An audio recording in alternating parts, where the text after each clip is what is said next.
menerima laporan mingguan, dan ternyata jumlah pelanggan kita menurun. Saya ingin kita membahas apa penyebabnya dan bagaimana cara kita untuk mengatasi hal tersebut. Dari laporan yang saya baca, banyak pelanggan mengeluh soal keterlambatan respon. Bisakah kalian jelaskan lebih rinci kenapa hal itu bisa terjadi? Dari dekat admin yang kami dapat, beberapa pelanggan harus menunggu lama untuk konfirmasi pesanan. Nah, biasanya terjadi di jam-jam sibuk, Pak. Kami sering kewalahan karena banyak permintaan yang datang bersamaan, sementara stok terbatas. Benar, Pak. Di bagian CS juga pesan pelanggan sering tertumpuk. Kadang ada yang baru bisa dibalas beberapa jam kemudian. Akibatnya, pelanggan merasa diabaikan, padahal sebenarnya kami sedang menangani banyak pesan sekaligus, Pak. Pasti. Jadi, masalah utama kita adalah kecepatan respon dan koordinasi antar bagian. Betul, Pak. Kalau admin terlambat input, bagian CS juga ikut terlambat memberi informasi ke pelanggan. Berarti masalahnya bukan hanya jumlah staf, tetapi juga pengaturan kerja dan sistem komunikasi antar bagian. Sekarang, saya ingin mendengar pendapat kalian. Apa langkah yang bisa kita ambil supaya pelayanan kita lebih cepat dan profesional? Menurut saya, Pak, kita perlu membuat jadwal tiket admin di jam sibuk. Nah, jadi dengan begitu, selalu ada orang yang siap menangani pesanan dan juga konfirmasi tanpa harus menunggu dari staf tertentu.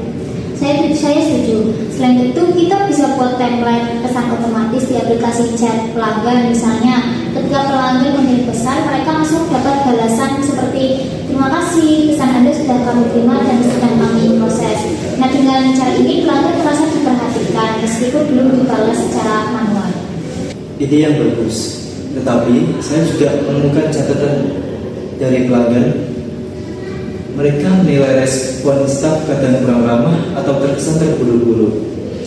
Bagaimana menurut kalian?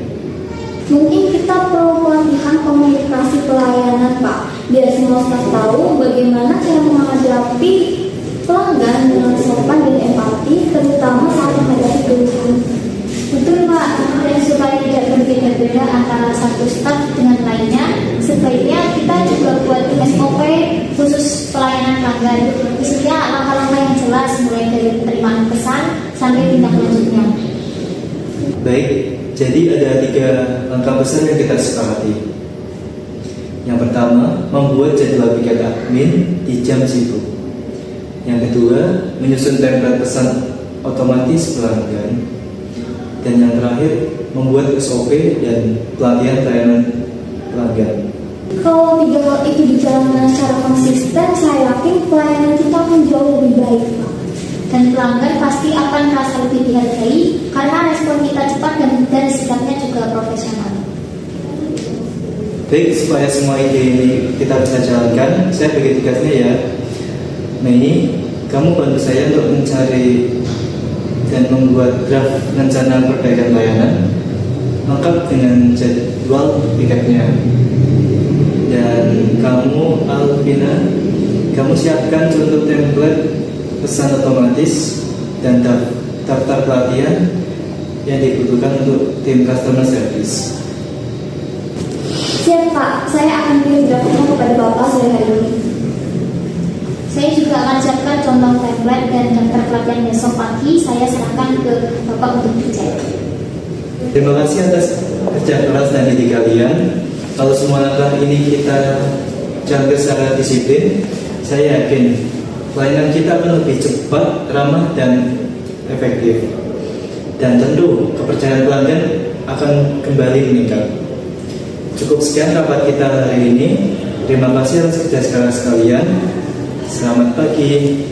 Pagi, Pak. Terima kasih kembali.